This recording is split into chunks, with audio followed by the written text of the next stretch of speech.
Huttusen Jaska. 40 kaveri Karkkilasta. Jyväskylässä syntynyt 76. Aina on tykännyt fillaroida. Toni, mitä mieltä sä oot mun pyöräilyinnostuksesta? Mikä? Mitä mieltä sä oot mun pyöräilyinnostuksesta? Onhan se aika huvittavaa, mutta toisaalta kun itse on niin autohöppänä, niin mä ymmärrän vallan hyvin sen. Niin. Eli olen varmasti vähän höppänä. Mutta ihan positiivisin mieli. Kyllä sitä aina joku työkaveri tuossa aamuisin kysyi, että minkälaisen lenkin tänä aamuna teit. Ihan loistava, että työpaikka on lähellä kotia. Tuonne ei tarvitse ikinä ottaa autoa. Sitten fiiliksen mukaan sä pystyt valitsemaan, minkä mittaisen työmatkan sä haluat tehdä. On toki niitä aamuja, että menee lyhintä reittiin ja silloin se on se kilometrin verran. Mutta sitten on niitäkin aamuja, että se lenkki vähän venyy. Normilenkki on silleen, että mä kierrän tuon Pyhäjärven tosta, että sitten tulee se vajaa 10 kilometriä. Jos aamulla sattuu vähän aikaisemmin heräämään, niin sit voi tulla se 4-50 kilometriäkin työmatkaa taivallettua. Se, että perheessä ei ollut autoa koskaan silloin Jaskan lapsuuden perheessä, että se on varmaan ollut sellainen iso asia, että aina on niin kuin pyöräilty. Että jos on haluttu joku pitempi matka kulkea, niin sitten on pitänyt ottaa pyörä alle. Ollaan kovia luonnossa liikkujia koko porukka. Tehdään yhdessä retkiä lähimaastoihin ja vähän pidemmällekin. Ja sitten mennään pyörällä paikasta toiseen, koska Karkkilassa on lyhyet välimatkat joka paikkaan. Niin sitten yhtäkkiä niin kuin napsahti nämä pitkät, pidemmät reissut ja niin kuin kuntoilun kannalta, että se varmaan tuli sitten tämmöisen pienimuotoisen elämäntaparemontin myötä. Löytyi tämä pyöräily niin kuin intohimona ihan selkeästi uudestaan. Viime vuonna hommasin uuden maastopyörän vanhan tilalle, niin se kulkikin sitten odotettua paremmin. Niin se vähän innosti sitten pyöräilyyn suhtautumaan vähän vakavammin ja intohimoisemmin. Siitä se ajatus sitten heräsi lähteä astetta pidemmälle reissulle. Niin. Jaska ehdotti jossain vaiheessa, että kiinnostaako lähteä polkemaan tämmönen reitti 2000. Semmoinen yli 100 kilometrin pätkä. Ja se lähdettiin polkemaan. Hieno lenkki oli. Kyllähän siinä aikaa meni, mutta oli mukava se polkea. Ja sitten tämän lenkin tiimellyksessä jossain välissä rupesi tästä puhumaan, että mitä jos lähtisikin polkemaan niin ihan Lappiin. Polkisi niin kuin etelästä pohjoiseen. Kyllä se ensimmäistä kertaa, kun vaimolle kerroin siitä, että nyt olisi tämmöinen ajatus, että tarvitsisi lähteä Suomi päästä päähän polkaisemaan, niin torppasin sen saman tien välittömästi ja mä sanoin, että sulle ei varmaan niin kuin aika riitä päästä siihen kuntoon, että sä pystyt siihen, että kato vielä vuosi ja sitten seuraavana kesänä vasta lähet, että sä näet vähän, että miten pitkiä matkoja sä jaksat ajaa ja näin, mutta sitten se jotenkin siitä hivutti sitä sieltä pikkuhiljaa, että ei luovuttanut kyllä. Nyt se onnistuu ja siitä ajatus lähti ja pisteihin päälle ja varmistus sille sitten tuli, kun sain vielä vaimolta luvan olla 2-3 viikkoa pois kotoa. Niin sitten aloin suunnittelemaan tosissani reissua. Ehkä siinä on jotain tällaista keski-ikäistymisen kriisiä kenties, en tiedä. Kun retkeä aloin suunnittelemaan, niin en ehkä tajunnut, että kuinka paljon mä tarvitsen tavaraa. Ajatus on, että ei tarvii koko ajan myöskään juosta kaupoissa tuolla matkan varrella. Että mä lähetän 5 paikkaan täydennyssatseja vähän tonne matkan varrelle, josta sit saan lisää sapuskaa mukaan ja muita tarvikkeita. Onki, suolaa ja nokipannukahvit, niin ai. Niitä hetkiä odottaa reissun päällä. Tää on haukannut niin ison osan nyt tosi pitkään Jaskan niin kuin ajasta ja ajatuksista, että mua vähän jännittää, että mitä tapahtuu, kun reissu on tehty. Tää on ollut Jaskalle niin iso asia suunnitella tätä, treenata tähän, hommata varusteita, hommata sponsoreita, kirjoittaa sitä blogia ja se tyhjyys sen reissun jälkeen on varmaan aika suuri. Että sitä mä oikeastaan tällä hetkellä jännitän ihan suorastaan, että mitä sitten, koska mä tiedän, miten tärkeää Jaskalle just nimenomaan on tällainen, että sillä se saa niinku käsitellä tällaisia niinku isoja projekteja ja suunnitella niitä ja muuta. Et sit kun se on ohi, niin mitä sitten? Se oli jännä se aloitus, muista niin kuin tosi jännittyneellä fiiliksillä, niin kuin sydän hakkasi ihan törkeästi, että, niin kuin, että nyt se niin kuin alkaa. Tämä on niin kuin se hetki, että pääsee toteuttamaan sitä retkeä, mitä on suunnitellut kauan aikaa. Vuosi ollaan reissua valmisteltu. Likivuosi ainakin. Ja nyt sitä ollaan sitten reitin alkupäässä. Hangon Tullinrannassa. Upeassa kesäisessä säässä lähdettiin Jarkon kanssa polkeen. On se sitkeä kaveri ja uskon, että varmasti pääsee siihen päämäärään, mitä se nyt lähtee tavoittelemaan. Ja on tässä ekan etapin sen kanssa matkassa. Virskarsin ja Karjalohjan kautta ja siitä sitten Karkkilan sivusta, jossa sitten Jarkko niin jäi matkasta ja lähti polkeen kotia päin ja mä jatkoin sitten Vihdin Rokokalliolle. Rokokalliokin tuttu paikka, monta kertaa on käynyt siellä, niin sitten kun mä sinne pääsin, niin mä ajattelin, että mä fillarilla vähän niin kuin oikasen, että siinä on semmoinen pieni järvi siinä alapuolella ja että lyön leirin sinne pystyyn, että pääsen uimaan. En löytänyt. Sen painavan fillarin ja kamojen kanssa työnnän sitä siellä sammaleiden keskellä ja ei iki valuu väsyneenä, varmaan 150 kilometriä tuli sillekin päivälle matkaan. Sitten se oli vaan luovutettava sillä erää ja runnottava se fillari sinne Rokokallion päälle ja siellä leiri pystyi. Sitten vähän kartasta katsoi, että missä päin se järvi on. Sitten iltauinille sinne. Taivas. Hikisen päivän jälkeen pääsi viileeseen järveen pulahtamaan. Liikunta tänään 8500 kilokaloria. Oishan siihen sen pizzankin saanut syyt. Aikaisemmat retkeilykokemukset on kyllä tosi vähäisiä. Muutama hassu yö joskus teltassa nukkun. Riippumattoon ton setin kokeilin kotipihassa. Mutta et harjoittelin, että miten se laitetaan kiinni, mutta siinä on riippumattokokemuksetkin. Enpä ole ennen nukkunut.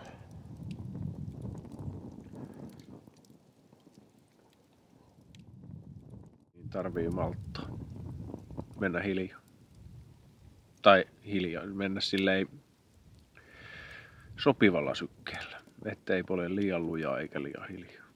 Se on ehkä se suuri haaste.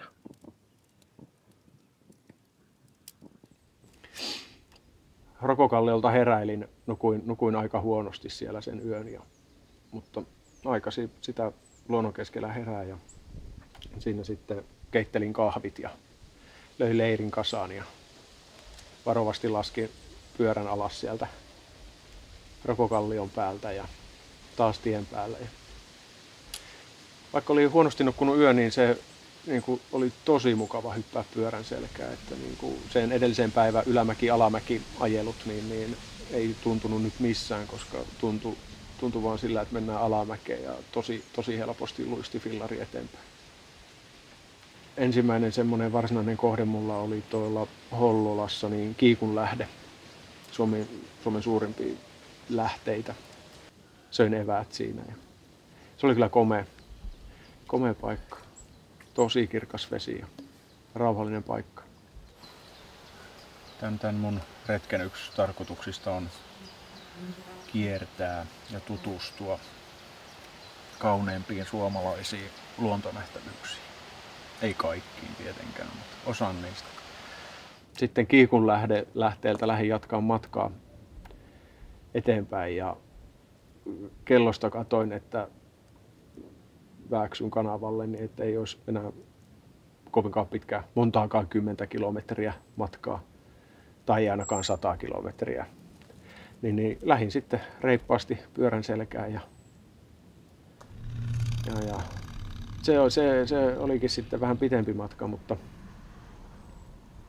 jotenkin sen alkupäivien energioilla jakso hyvin. Sitten siitä tuli kaiken kaikkiaan yli 160 kilometriä, josta tuli niin kuin koko retken pisin päivä niin kuin kilometreiltään. Ja kannattihan se. Ja aivan upeat maisemat, sinne pääsin järven rantaan tekemään leirin pystyihin. Pulkkilaharjulta heräsin. Taisi vähän silloin ropista vielä vettä. Siihen heräsin ja sitten vaan taas siinä leiriä kasaan ja kamoja pakkailee ja vähän aamupalaa nassuun. Ja kun mä talutan sen fillarin pois sieltä rannasta ja kattelin sitten vähän niitä pientareita siinä, niin varoituskyltti oli siinä. Tai kieltokyltti. Leiriytyminen kielletty. En mä voinut tietää. En nähnyt yhtään, kun sinne iltamyöhään fillarin taluti, että se sinne ei saisi mennä. Tehän mä leiriytyn, mä vaan kävin kääntymässä siellä yhden yön. Mut joo, siitä sitten Mäntyharjua kohde lähdin polkemaan ja alkumatkan sain mennä ihan poutasäässä ja aivan tosi upeissa maisemissa. Pulkkilaharju oli kyllä niin kuin ihan ajamisen arvoinen reitti, tosi kaunis. Siinä päästiin etenemään jonkin matkaa, mutta sitten alkoi tiputtaa vettä ja vaihdettiin sadekamat päälle ja matka jatkuu. Mites sade? Kastelee. Ei haittaa. En mä tiedä. Niin tää on hankalin ollut maastollisesti. No, alku oli kyllä semmoista. Tiet tosi huonossa kunnossa ja hidasta taivaltamista ja isoja mäkiä, ylämäkiä koko ajan. Ja tässä on kumminkin 100 kilometriä taas taitettu. Tää sade vaan piristi tähän loppuun. Kun alkoi paremmat tiet, niin alkoi satamaan. Mutta niin Mäntyharjulle selvittiin. Erittäin kiva kyllä mökille mennä. Lämmin sauna odotti ja kylmä kalja, niin kyllä se niitten houkuttelemalla kyllä olisi mennyt vielä monta kymmentä kilometriä. Mutta mä oon ihan tyytyväinen oikeastaan, että satoi vettä, kun sain nyt testattua sadekamat. Saa testattua, että pitääkö nää vettä. Mä toivon, että siellä on kaikki kuivina noitten sisällä. Sukathan tässä on ihan littamärkä ja kengät ja shortsit, mutta niin kun mulla oli toi sadetakki päällä näin, niin pysyi ylävartalo kuivana, niin pysyi lämpössä. Perheen ja huonon kelin houkuttelemana niin pidin heti niin semmoisen ylimääräisen välipäivä, mitä en ollut suunnitellut, niin Mäntyharjulla ja osittain myös sen takia, että piti vähän huoltaa varusteita, kun aikaisempina päivinä oli tuosta ohjaustankolaukusta 4 kiinnityspultista tippunut 3. Oli auto käytössä, niin kävin rautakaupasta hakemassa vähän uusia pultteja ja muttereita, joilla sain korjattua laukun. Sitten siinä samalla huolisin vähän fillaria muutenkin. Sähän siinä sitten olla perheenkin kanssa viettää aikaa, käydä tytön kanssa vähän affenia narraamassa ja valmista pöydästä sapuskaa ja uimista ja saunomista. Kyllä oli mukava sadepäivä viettää siellä perheen kanssa. Siinä sitä pyörää huoltaessa, niin en mä niin kuin aika luottavaisin mielin silloin niin kuin pyörään. Tosi paljon harmitti, se oli päävaivaa aiheuttanut se ohjaustankolaukku, kun sitä oli joutunut toisella kädellä pitää välillä kiinni kun ajaa ja se meinasi tippua paikaltaan monta kertaa, mutta sen kun sai korjattua, niin tosi luottavaisin mielin niin kuin kaluston suhteen lähti jatkamaan sitten matkaa. Sitten ollaan ihan omillaan. Toivotaan, että jos jotain isompaa kränää fillarin tulee, että sitten oltaisiin lähellä jotain isompaa kaupunkia, että löytää pyörähuoltoa. Mutta kaikki pienet hommat ja vähän isommatkin pystyy toki itse tekemään. Mutta jos vanne menee solmuun, niin sitä mä en osaa oikaista. Mutta pienet huoltotyöt, jos ketjut katkee tai kumi puhkee, niin ne on helppo tehdä itsekin. Päivä 5. Satoi vettä.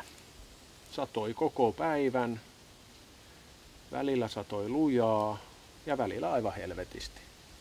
Ensimmäiset muutaman 10 kilometriä oli mukavaa lepposaa polkemista, pientä tietä ja menin tuolla käymään Kommelin luolastolla. Retkeni täyttää tarkoitustaan. Tästä tässä on niin jotenkin kysymys. Vaikka on tien päällä, niin sitten ihan tuossa Vitostien läheisyydestä löytyy tämmönen paikka. Tämmönen sateinen lämmin metsä, niin se oli jotenkin tosi rauhoittava paikka niin kuin hetken viettää siellä ennen kuin taas hyppäsi tien päälle. Se on ainut pätkä niin kuin koko retkellä, että jos mä olisin voinut jotenkin valita toisin sen tien, niin mä en olisi ikinä mennyt. Vettä tulee kuin esterin sieltä, rekkoja tulee koko ajan, tosi raju liikenne, kapeat pientareet siinä tiellä. Jotenkin semmoista ainoat vaaratilanteet, missä mä vähän niin kuin jännitin ja pelkäsin sitä niin kuin ajamista. Ja sitä kesti kauan. Sitten Rantasalmella alkoi jo se sade vähän hellittää ja loppukin sitten ihan kokonaan. Rantasalmelta heräsin ja aloin sitten siinä pakkaamaan fillaria, niin huomasin, että kumi on ihan tyhjä. Sitä siinä vaihtamaan ja sitten siinä vaihtamisen yhteydessä huomasin myös, että pinna on katki. Ja huomasin myös sen, että siinä on aika hyvä repeämään niin kuin tuossa ulkorenkaassa. Mutta ajattelin, että eiköhän se vielä kestä siihen, että vaihdoin sitten vaan niin sisärenkaan siihen ja sitten Rantasalmelle ja kysymyksellä pyörähuolto, että mä saisin pinnan. No ei ole, että Savonlinnassa on lähi. No, se vähän poikkeaa reittisuunnitelmasta, mutta Savonlinnassa on lähin.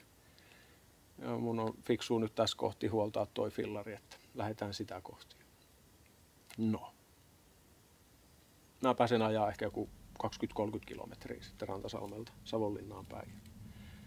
Alkoi tekee kaffea ihan pirusti mieleen ja kun niinku salamaiskusta tulee semmoinen kyltti, että lintutorni ja siellä tien päässä haamuttaa laavut. Ei ole totta, että mä saan niinku nokipannukahvit keittää niinku laavussa. Ja kurvaan sinne ja lojon tulet sinne laavulle ja lähden hakee fillarilta kamaa.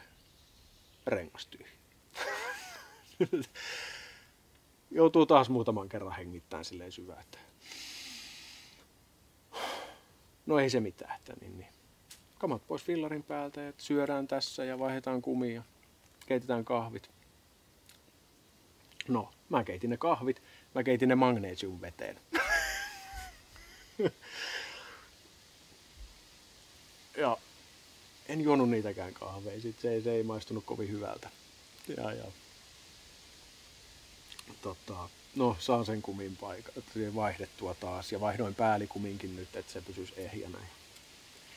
Sitten puhelin kauniiseen käteen ja soittelemaan Savonlinnaan niitä huoltamoita läpi, että mistä mä löydän.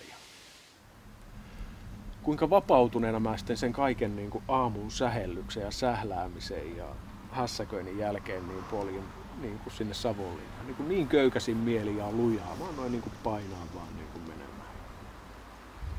Pääsen sinne ja meillä on niin kuin asiallisen näköinen liike ja kaikki niin kuin muutenkin ulkopuolisesti kunnossa ja niin kuin taas fillarin päältä kamat pois ja jätkät siellä kattoo pyörää ja pinnaa ja tutkii ja vääntää ja kääntää ja niin kuin, oikein niin kuin, että mä vähän niin kuin, tuli vähän semmoinen, että mä oon vähän niin kuin turha tässä, että mitä mä tähän jään vartomaan ja lähdin syömään siinä ja tuun syömässä takaisin.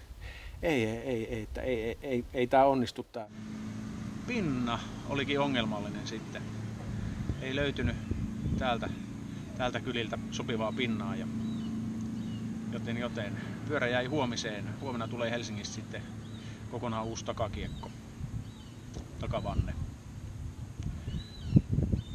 iltapäivällä. Et jos huomenna sitten suunnistettaisiin eteenpäin. Nyt voi sanoa, että hieman harmittaa. Eikä niin vähäkään. semmonen vitutuksen punaposkilla koko ajan. Hehkuu vaan. Ai jaa.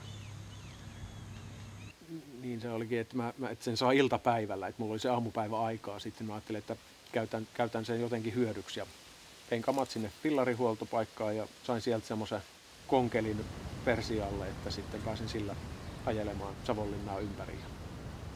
Ja oikein mukava aurinkoinen päivä ja ensimmäistä kertaa Savonlinnassa. Se oli ihan rattosa päivä. Päästyäni fillarilenkiltä hakemaan pyörää pois, niin sitten sain kuulla, että tarvitsemanne varaosat saapuvat vasta huomenna. Niin paljon harmitti kyllä, että itku tuli. Ennen kuin sitä puhun, niin pala nousee kurkkuun vieläkin.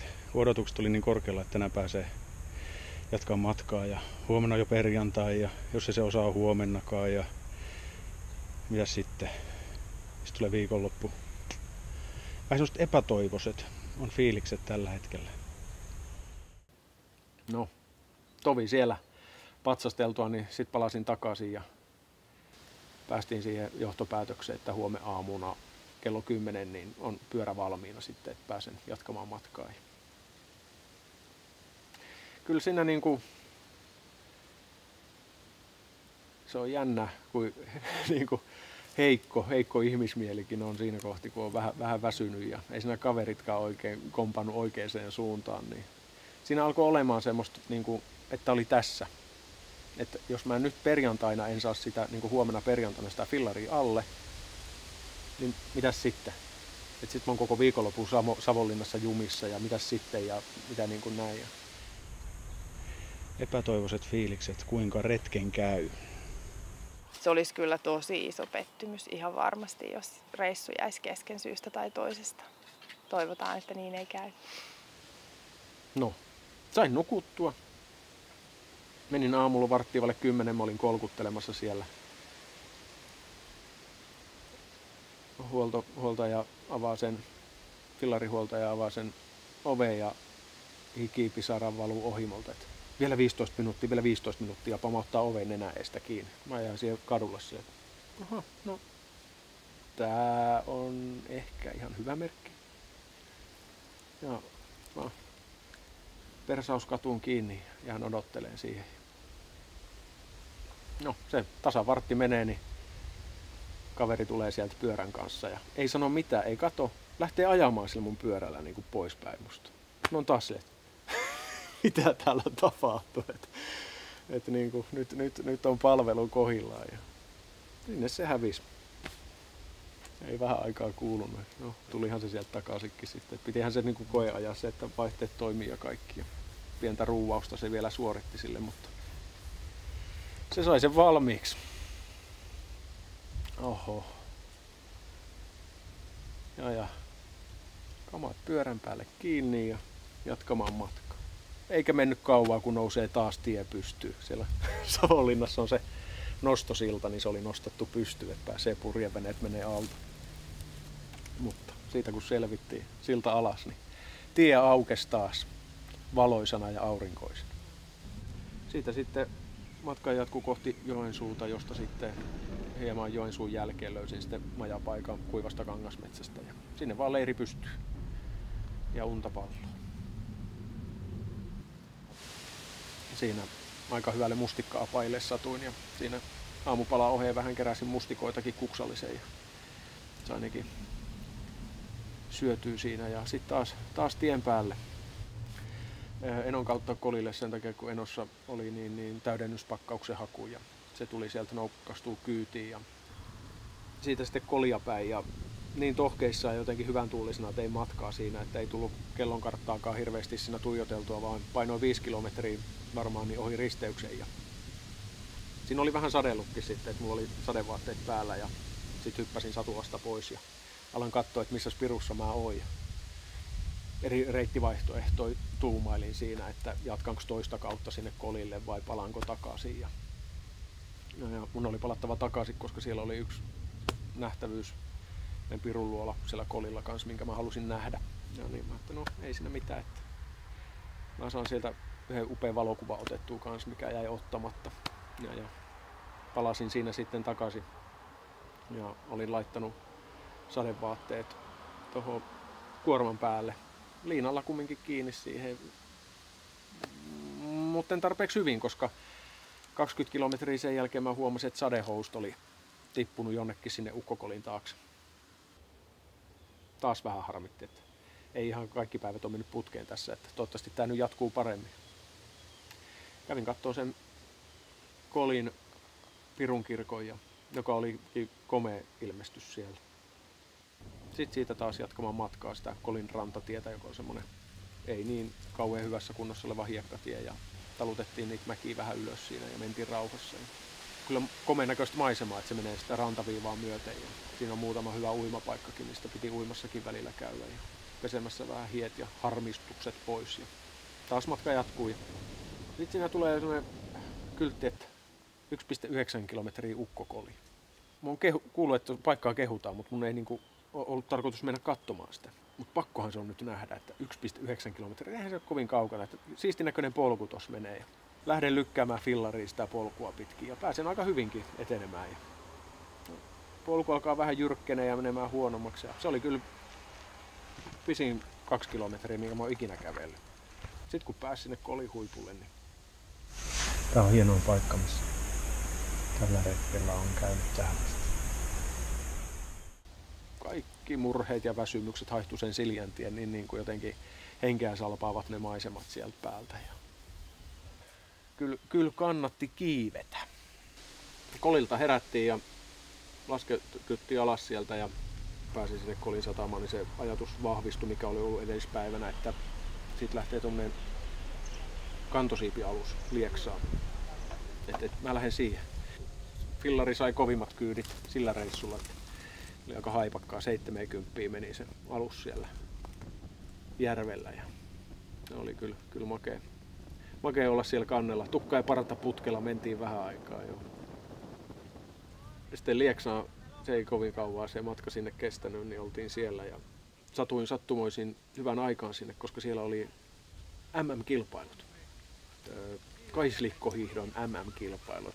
Suuri lieksalainen tapahtuma siellä, joka oli kerännyt valtavan määrän ihmisiä paikalle. Ja pääsin sitten seuraamaan ensimmäistä lähtöä tästä suuresta tapahtumasta. Ja kaikkien koettelemuksen jälkeen halusin palkita itseni paketilla makkaraa. Ja kyllä siinä muutama kaljakin olisi maistunut, mutta kello oli yli 9, niin ei sit saanut ostettua enää olutta mukaan, niin siitä sitten makkarapaketti kantoi ja kohti Lentuankoskea, niin polin sitten Lentuankosken leirintäalueelle saman tien ja sinne sitten leiriä pystyy ja ilta-aurinkoon niin laittamaan grilliin puita ja paistelemaan makkaroita ja siihen se isäntäkin sitten tuli. Siinä sitten taisin vähän pahoitella, että makkarat kyllä sain ostettua, mutta oluet jäi kiskalle, niin siihen isäntä sitten vaan, että ota se hetki, että myydään ei ole, mutta pari voin antaa sulle. Ja se tuli hetken päästä 2 kylmän oluen kanssa siihen, ja joita sitten kiittelin ja kumarsin pitkään. Ja aamulla löi kasaan ja sitten katsomaan, että missä se Lentuankoski on. Ja sieltä sitten neuvot, miten mä löydän sinne. Ja Lentuankoski nyt ei myöskään ollut niin kummoinen paikka, mutta sitä leirintäaluetta suosittelen kyllä kaikille. Lentuankoski Suomussalmi. Akselia lähdettiin siinä sitten tavoittelemaan ja haastamaan. Ja mulla oli aikaisempina öinä ollut vähän polvien kanssa kränää. Muuten ei oikein mitään vaivaa ollutkaan, mutta niin kuin polviin alkoi tulla kipuja. Ja mä muistin lukeneeni jostain, että toi lukkopolkimien ja kenkien väärä asento, niin se saattaa niin aiheuttaa kipuja polvissa. Et virheasennossa kun polkee. Lähdin kokeilemaan sitten, että mä ensimmäiset 20 kilometriä polin pelkillä sandaaleilla. No siitähän nyt ei tullut yhtään mitään. No, mutta vaihdoin sitten pyöräilykengät jalkaan ja poljin tasaiset pätkät niin ilman lukkoja ja sitten ylämäkien vaan lukkojen kanssa. Ja tätä tapaa sitten, kun totesin sen hyväksi, niin jatkoin koko loppumatkan. Sain ne polvikivut taltutettua sillä konsti. Sitten päästiinkin korkealle poronhoitoalueelle. Niin siellä sitten ensimmäiset sarvipäät tuli nähtyä ja se piristi. Lentuankoski Suomussalmipäivä oli myös varmaan ensimmäinen oikein semmoinen hellepäivä. Että vettä meni. Suomussalmelta lähdettiin kohti Hossaa ja Julmaölkkyä, joka oli yksi tämmöinen luontokohde, minkä mä halusin tällä matkalla nähdä. Ja mulla oli täydennyspiste siinä jossain kohti ja se oli semmoinen kauppapostiyhdistelmä. Siinäkin oli sen verran ystävällinen palvelu, että löin leirin siihen pystyyn, että siksi aikaa, että mä syön siinä ja taas järjestän kamoja, kun tuli uutta ruokaa ja varustetta muutakin. Ja sitten taas tien päälle kohti Hossaa ja Julmaölkkyä. Hossan luontokeskuksessa kävin, mutta jotenkin siihen mielentilaan se ei mulle oikein natsannut se paikka ja kysyin sieltä sitten neuvot tänne Julmaölkylle. No se sanoi, että ei tästä ole kuin 30 kilometriä ja sitten sulla on semmoinen 7 kilometriä semmoista aika huonokuntoista hiekkatietä. Kyllähän minä olen huonoja hiekkatietä ajellut, että en mä niin kauheasti luottanut sen kaverin sanaa sinne, että se missään huonossa kunnossa on. Ja lähdin sitten sitä kohti menemään ja niin kuin arvelinkin, se alkoi tosi hyvin se hiekkatie, että niin kuin tosi helppoa ja nopeata ajaa. Sitten se meni aika nopeasti aika huonoon kuntoon, että ei pystynyt juuri ajamaankaan. Ja no, pääsin kumminkin sinne Julmaölkylle ja ehdin renkain. Ja siellä sitten perillä leiri pystyy. Ja Hossasta Julmaölkyltä aamulla herättiin ja siellä kun isäntä tuli 7 pintaa kopistelemaan sinne ja kävi ilmi, että ne oli viemässä Metsähallituksen porukkaa Julmaölkyn Kanjoninjärvelle hommiin, koska siitä ollaan alueesta tekemässä kansallispuistoa ja ovat suunnittelemassa riippusiltaa sinne. Mutta mä pääsin siihen samaan kyytiin sitten tutustumaan tuohon ölkkyyn niin alhaalta päin ja hyppäsin samaan veneeseen ja ajettiin se siinä rauhakseen päästä päähän ja käytiin katsoa pieniä kalliomaalauksia, mitä siellä oli vielä jäljellä. Ja sieltä päästyä niin siinä hän taas safkaan assui ja siinä on ihan vieressä toinen upea luontokohde, Värikalliot, Suomen 4. suurin pinta-alaltaan olevat kalliomaalaukset. Tosi kaunis paikka ja sitten siellä kävikin myös sekin ilmi, että siellä oli vieläkin työmiehet siis paikalla tekemässä sitä katselusiltaa, että jos mä olisin päivää aikaisemmin mennyt sinne, niin mä en olisi nähnyt ainakaan sen sillan päältä niitä maalauksia. Niin tuli joku tarkoitus sille Savonlinnan pysähdyksellekin siinä samassa sitten, että onneksi oli siellä parin yön lepopäivä, niin tuli mahdollisuus pysähtyä hetkeksi Hossan Värikallioille. Ja se oli kyllä niin kuin tosi pysäyttävä hetki, että vaikka siinä vieressä kaverit piikkaa reikää sinne kallioon, niin kuin hirveä meteli, niin kuin, mä en kuullut niitä siinä vieressä, vaan niin kuin hetkeksi vaan tuijotin niitä kalliomaalauksia, hirvifigureita ja jotain poppamiespirumiehiä ja niin kuin, kuinka selkeänä ja hyvin säilyneenä ne maalaukset oli pysynyt siellä. Pelkästään se, että ajatus siitä, että millä pirulla ne on maalannut ne. Onko tänä päivänä semmoista maalia, että sä käyt lyömässä leiman tuohon kallio alle, että se on niinku 30 000 vuoden päästä siinä. Kyllä on jylhät maisemat siellä. Upean näköinen paikka. Päivän päätteeksi sitten niin sen paikan isäntä heitti mut sinne ison tien varteen ja häneltä sain sitten vinkin seuraavaa, missä olisi hyvä pitää leiri niin se oli noin 30 kilometrin päässä, siinä on joku veneenlaskupaikka ja sen mä sitten löysinkin sieltä veneenlaskupaikan laavuineen ja johon sitten sain leirin tehtyä ja taas yösija oli valmis. Sieltä aamuuintien ja kamojen pakkauksien jälkeen jatkoin sitten matkaa kohti Kuusamoa. Ja sehän sitten Danny huuti korvissa lujempana kuin koskaan sen aamupäivän aikana, että nyt kutsuu mua Kuusamo. Tahdon haistaa havun tuoksun. Se biisi ei ihan hevillä lähtenyt korvista sen päivän aikana. Kuusamossa kävin syömässä ja josta sitten jatkoin matkaa kohti Sallaa. Päivälle tuli siinäkin mittaa niin 156 kilometriä. Tosi kiva päivä, sekin ajella niin kuin muutkin ja polvikivutkin väheni pyöräilytekniikan muutoksen ansiosta. Ja oli aika väsynyt kun pääsi sinne Sallan juurelle ja siinä oli leirintäaluetta tarjolla ja kaikkea, mutta kyllä mä jatkoin siis siinä vähän matkaa ja löin leirin mettään sielläkin, että en sortunut vielä leirintäalueeseen siinäkään kohti. Ja siellä sitten iltapalat nassui ja leiri pystyy ja unta pallo.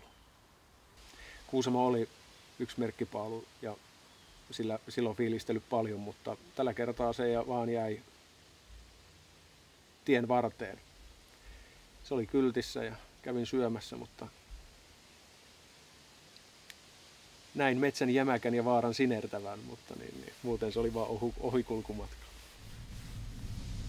Sallassa alkoi vähän tekemään vähän jämäkämpää ruokaa mieli, niin kävin sitten savuporo-pizzalla siinä.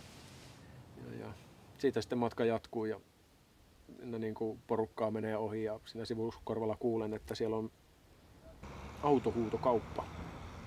Että niin, aikaisemmin tänä vuonna se pakolaisvirran mukana. Niin on 200 autoa myytävänä. Että mä ajattelin sit, kun siitä sain kamat pakattua, että käydään nyt pirulla katsomassa, että mitä siellä on. Siellä oli kans kunnon kylätapahtuma pystyssä. Mutta siitä mä jatkoin matkaa sitten kohti Savukoskea. Ja se oli semmonen etappi, tuli Savukoskella täyteen, että suorinta tietä, jos olisin mennyt Suomen päästä päähän, niin olisin perillä. 1500 kilometriä tuli niillä tietämin täyteen omaa retkeen ja ajattelin juhlistaa sitä. Ja kävin sitten siellä poronkäristykset syömässä. Kyllä siinä kohti niin kuin kylmä olut ja poronkäristys ja suolakurkut ja puolukkahillo niin maistuivat aika taivaalliselle. Ja Savukoskelta sitten jatkoin matkaa kohti Pelkosenniemeen ja se on kyllä ihan kokemisen arvoinen. Ihan varmaan sen tien nimeen niin kuin on tullut se sanonta, että ollaan loppusuoralla, koska se suora oli pitkää. Melkein Savukoskelta sinne Pelkosenniemelle asti, niin kyllä varmaan 10-20 kilometriä, en mä tiedä, mutta se on niin kuin viivottimella vedetty se viiva sinne, niin se oli ihan mielenkiintoinen ajaa kyllä kans, koska se ei niin kuin loppunut se suora. Siellä sai ensimmäistä kertaa ja hellepäivänä niin semmosia oravan kokoisia paarmoja karkuun. Ne on sen verran isoja, että sai aika lujaa ajaa ja ei niitä oikeasti päässyt karkuun, kun se oli villi, kun aurinko paistoi niin seljan takaa, niin niiden paarmojen varjot näkyy niin kuin fillarin sivussa. Ne pörräs siinä. Että kyllä niitä pakko olla isoja.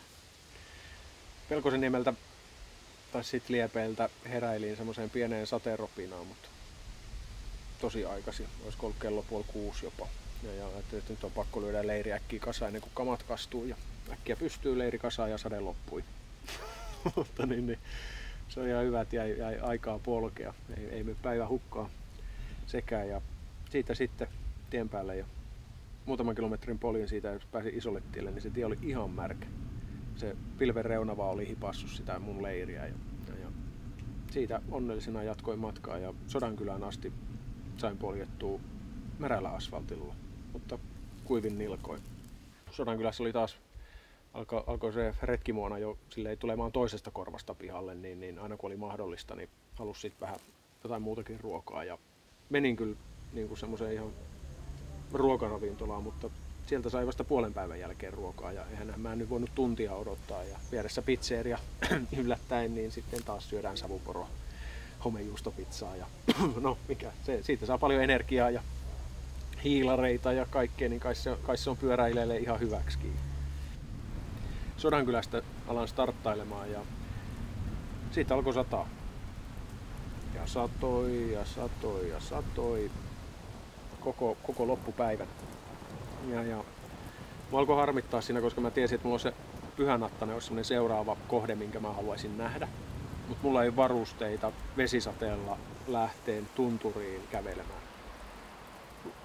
Vähän niin kuin luovutinkin sen asian suhteen ja ajattelin, että poljetaan sitten tää päivä vesisateessa niin pitkälle kuin päästään. Ja sitten jossain kohti tuli sellainen pieni epäilys, että mitä tietä pitkin mun piti kääntyä. Pitäisikö mun kääntyä tästä risteyksestä tai ei. Ja sitten niin kuin paperikarttaa vesisateessa vähän kehnoalla kankaan laukusta, joten niin kuin otan puhelimen, virrat päälle. Ja vaikka on hienot koteilot ja systeemit, niin se vesi ja älypuhelin vaan ne ei niin kuin vaan toimi keskenään. Ja en saa edes PIN-koodia löytyy oikein siihen. Sitten se alkaa väittää, että PIN-koodi lukittu ja no hätäät virrat pois ja jatketaan matkaa.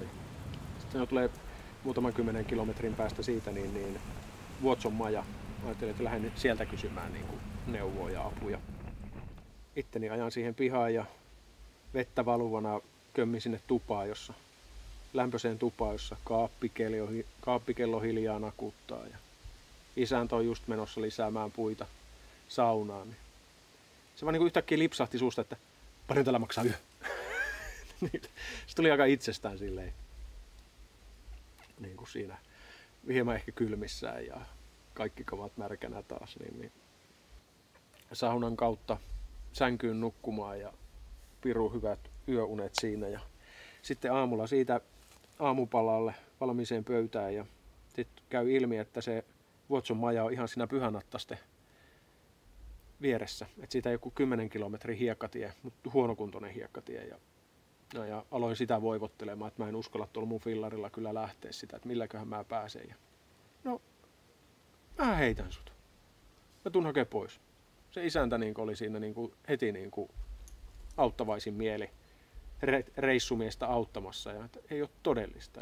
Ja aamupala siinä, maittava, ravitseva aamupala syötyä ja äkkiä kamat kasaan. Mä otin eväskamat mukaan sinne, että mä teen sitten safkat siellä. Ja retkiehtimet völjyy ja repun lainasin vielä isännältä, että se on hyvä kantaa. Ja isäntä heitti mut sinne ja sanoi, että soita sitten, kun tarvit kyydin pois. No niin, ei niin kuin voisi paremmin tää päivä alkaa. Ja aurinko paistaa taivaalta ja mä jäin sinne pitemmän reitin varteen 4 kilometrin lenkin, kiipesin sinne Pyhänattasille. Ja siinä on kyllä semmoinen paikka kanssa, että jos jotain kannattaa Suomessa käydä luontonähtävyyksiä katsomassa, niin se on yksi niistä. Se on hieno. Ja Lapissahan siellä jo oltiin, niin mulle se Lappi tällä reissulla niin oli se tunturi. Et sieltä näkee. Lapissa pitää mennä pois polulta, Lapissa pitää nousta korkealle, että näkee edes johonkin. Koska jotenkin siellä se puut ja kasvillisuus on niin tien vieressä, että siellä on ne harvat paikat, että sieltä näkee yhtään mitään. Et muuten se on tosi tylsää tietä. Ja niitä oli ollut 2 edellistä päivää, tylsää tietä. Niin nyt mä pääsin kävelemään Pyhänattaselle. Vatta täynnä hyvää maittavaa aamupalaa. Ja pääsin sinne päälle ja yksin sain olla pitkän aikaa. Ja aloin niin kuin laittaa safkaa siinä itselleni, niin huomasin, että no, retkikeiti on, mutta ne ruuat unohtui perkeleet. Ei tarvinnut tehdä ruokaa, mutta se meni ihan naurulla. Hymyissä suin se homma. Niin. Sitten lyhintä reittiä sieltä alaspäin ja soitto isännälle, joka tuli mut vähän ajan päästä noukkimaan. Sitten takaisin Vuotson majaan ja valmiiseen pöytään. Emäntä oli tehnyt lihapullat ja systeemit. Ilman kastunutta puhelinta olisi jäänyt kyllä semmoinen elämys tältä reissulta näkemättä, että sen tuun kyllä muistamaan.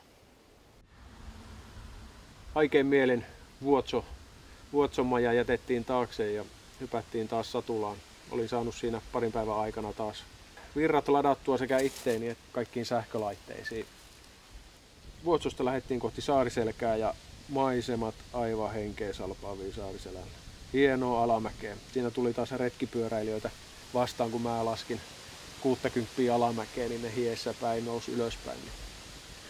Siinä kohti kyllä olin itteni tyytyväinen, että valitsin tämän suunnan nousta Suomen katolle. Ivalon kautta kurvasi Inariin, jatkoi muutama 10 kilometriä vielä matkaa Kaumaseen. Ja siellä leiri pystyy. Mies kun tulee tiettyyn ikään, niin ei sillä pelaa mikään. Se on se, kun lakkaa saamasta, sen näkee naamasta. Niin siellä Kaumasen tiellä ne on semmoista sitten, joo. Jotenkin alkoi olemaan haikeat fiilikset ja fiilis siitä, että oikeasti ollaan loppusuoralla ja maali häämöttää. Aamu olikin ihan pirun viileä. Piti ensimmäistä kertaa alkaa niinku pitkää housua kaivaa jalkaan ja useampi paita päälle. Ja pitkät hanskatkin olisin jo laittanut, jos olisin jaksanut kaivaa ne laukun pohjalta tai tiennyt missä ne on, samoin pipoon. Kaikki varusteet olisi siltä osin tullut käytettyä, mutta niinku koko päivä oli tosi kylmä. Kylmin, en nyt voi sanoa tosi kylmä, mutta kylmin päivä. Ja sitä ei helpottanut yhtään semmoinen niin ajoittaa aika napakkakin pohjoistuuli, joka niin kuin teki sitä matkanteosta tosi jähmeetä. Mutta niin rauhakseen ja hitaasti. Eihän siinä kellään mikään kiire minnekään ole. Kevon kautta Utsjoelle ja siitä sitten Nuorgamiin. Toi päivä niin oli maisemallisesti ja maastollisesti koko reissun komein ja kaunein päivä. Se semmoinen viileä ilma ja pohjoistuuli ei niin kuin haitannut kumminkaan sitä fiilistä, että niin kuin ollaan mahdollisesti viimeistä päivää ratissa ja silti jakso ihastella niitä maisemia. Kunhan välillä muisti sylkeä, kun suu auki ihmetteli niitä maisemia, niin muisti välillä niin kuin sylkeä niitä itikoita pois suusta. Mutta matka edistyi hyvin ja se oli mukava päivä ja se oli tosissaan hieno päivä maisemallisesti. Ja kun Nuorgamiin pääsin, niin siinä alkoi olla niinku semmoista lopettamisen meininkiä. Et siinä ensitöikseni soittelin kotiakin ja kerron, että no niin, että nyt ollaan 2000 kilometriä täynnä ja Nuorgamissa ollaan. Ja sitten aamulla katsellaan, että miten täältä päästään bussilla pois. Heti sen, niin kun olin puhelun lopettanut, niin mä ajattelin, että kyllä tämä niin on tässä. Että en mä tätä viimeistä yötä ala niin kuin missään leirintäalueella olla. Että olin saanut vinkin, että kannattaa nousta sinne tunturiin. Että siellä on niin kuin aivan mielettömät näköalat. Niin sen päivän lopuksi vielä sen 3 kilometriä nousin fillarilla sinne tunturiin. En jaksanut polkea kaikkia ylämäkiä ylös, mutta niin nousin. Olin pirun tyytyväinen siitä, että niin kun nousin ja sain sen telttani lyötyä pystyyn sinne tunturin laelle, Suomen katolle. Kun niin illalla siinä silmäni sulki ja viimeiset päivitykset tein, niin mä olin tää oli tässä. Retki on täydellinen. Maisemat on parantunut 3 viimeistä päivää ihan huikeiksi ja itse on kunnossa, pyörä on kestänyt ja niin kuin, ei tästä voi enää paremmaksi mennä. Tämä on niin kuin hyvä lopettaa. Tämä on niin kuin ihan täydellistä. Ja aurinko laskee toiselle puolelle ja iso kuu nousee selän toiselta puolelle. Ja niin kuin aivan uskomattomat maisemat.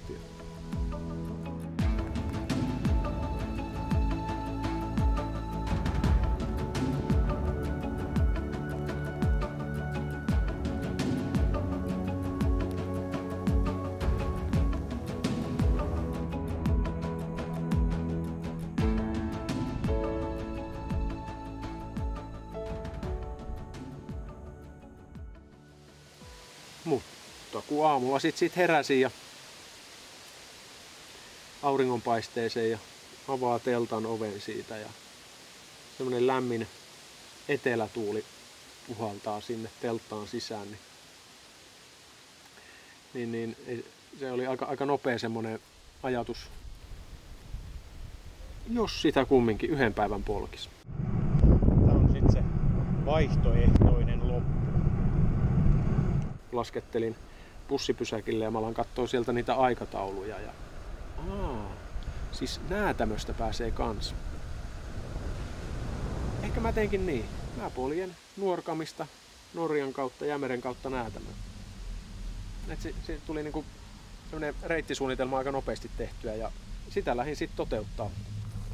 Alkumatka niinku meni hyvin vielä Suomen puolella, mutta sitten kun Norjan rajan ylitin ja siitä menin, niin ihan se alkumaasto oli, että ei helvetti, että niinku, miksi mä lähdin.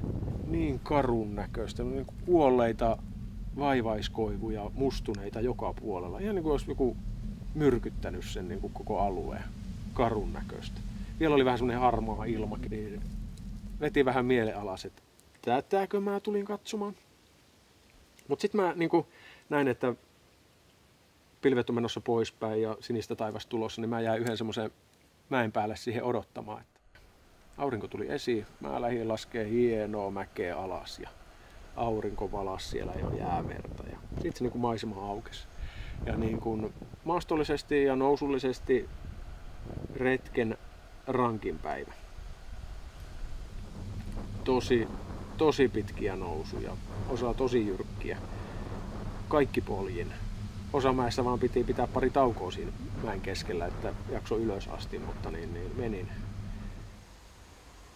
Jäämeri hohti turkoosina siellä ja se oli tyyni.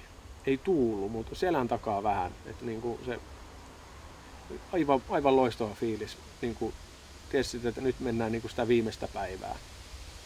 Että tämä loppuu, niin se niin kuin jakso pusertaa tosi helposti. Sitten jossain kohti mä olin siellä Norjassa, menin ja pidin taukopaikkaa taas jollain parkkipaikalla siinä, mikä on tien vieressä. Ja siihen pysäköi niin asuntoauto. Saksalaisperhe pysähtyi tuohon auton kanssa äsken. Sieltä toi mulle oluen. Kylmän oluen. Maailmassa on hyvyyttä jäljellä. Kyllä siinä kohti niin kuin Halttusen Akan pojan suu meni niin iso hymyyn, että ja sen teon, no oli se ollutkin hyvää, sen oluen voimalla niin jaksoi kyllä sen päivän polkeen loppuun asti niin kuin suukorvis. Jotenkin pieni teko pienelle ihmiselle niin saa hyvän mielen aikaiseksi. Mutta kävihän se ilmi, että tämä kaverikin on vanhoja pyöräilijöitä ja se on niin kuin rapiat 20 vuotta sitten ollut itse samoja mäkiä tarpomassa, niin hän varmaan vähän nostalgisissa merkeissä mulle oluen kiikutti. Siitä sitten matka jatkuu ja jossain kohti soittelinkin sitten Näätämöön sinne paikalliseen paikkaan, että olisiko siellä niin leirintäaluetta. No ei ole leirintäaluetta ja kauppakin menee 7 kiinni, että taas jää makkarat saamatta ja ei saa nyt sitä voiton kaljaakaan ostettua enää toista. Ja no, ei se mitään. Matka jatkuu Näätämöön ja pääsen sitten Näätämöön asti ja siellä on sitten semmoinen pieni majatalo ja vähän kyllästyneen näköinen majatalon pitäjä rouva siinä on. Mutta kumminkin ihan hyvän tuulinen antaa mun luvan laittaa teltan siihen pihaan pystyyn, koska en mä mihinkään tunkkaseen majatalohuoneeseen siinä vaiheessa enää halunnut. Ja siinä oli sauna lämpöisenä ja no siitä joutui muutama euron maksaa siitä saunasta, mutta kumminkin sain ne saunakaljat ja saunan ja teltan pihaan pystyyn. Ja siinä sitten nukuttiin viimeinen yö. Vajaa 2200 kilometriä on mulle aika hyvin, koska mä olin jo Mäntyharjulla sitä mieltä, että mä oon ylittänyt itseni. Ja minä kipusin koko Suomen varpaista päälaelle ja vähän ylitekin. Joka tuntuu silloin ja tuntuu vieläkin jotenkin aivan uskomattomalta. Niin kuin jotenkin epätodelliseltakin, että kuinka helposti, kuinka vähillä vaivoin, kuinka nopeastikin tavallaan mä pystyin sen retken tekemään. 3 viikkoa. Mutta nyt oli aika sitten kotiinpaluunia ja postipussi lähti 8 Näätämöstä ja pyörä lyötiin takahutlariin sinne, se olisi kuin putkassa ollut siellä. Sai sidottua sen sinne seinään kiinni. Ja sitä tultiin Näätämöstä bussilla Rovaniemelle ja Inarissa vaihdettiin jo kyytilteleen, siis bussiin. Ja nyt sitten tuolla kulttuurisokki sit alkoi, kun pääsee istumaan semmoisen villin lapsiperheen kanssa samaan vaunuun suoraan heidän taakseen. Siinä oli hetkensä sillä matkalla. Päätin jo Rovaniemellä, kun lipun otin, että en aja Helsinkiin asti, niin mä ajattelin, että mä menen Riihimäelle. Oikeasti toi bussi- ja junamatka, se oli rankin rupeama. Mä en tykännyt siitä. Bussin plyyssinverhoilut, pölyt ja ihmishilseet menee nenään ja hengitystiet on heti ihan tukossa. Ja taas soi Danny vaan päässä, että tahdon haistaa havun tuoksua ja niin kuin olla vapaa. No, mutta se oli jotenkin kauhean rankka. Ja olihan se pitkä päivä. Tuntui hyvältä nousta Riihimäellä niin pyörän päällä. 50 kilometriä kotiin. Meni aika rivakkaa. Sitten tuli nopein pätkä, mitä koko retken aikana. Oli ilo palata kotiin. Siellä odotti lippunauhat katossa, tervetuloa kotiin, lapset oli tehnyt. Ja suklaakakut mansikoineen ja croissantit. Ja pöytä oli kyllä katettu vimpan päälle. Otettiin vastaan.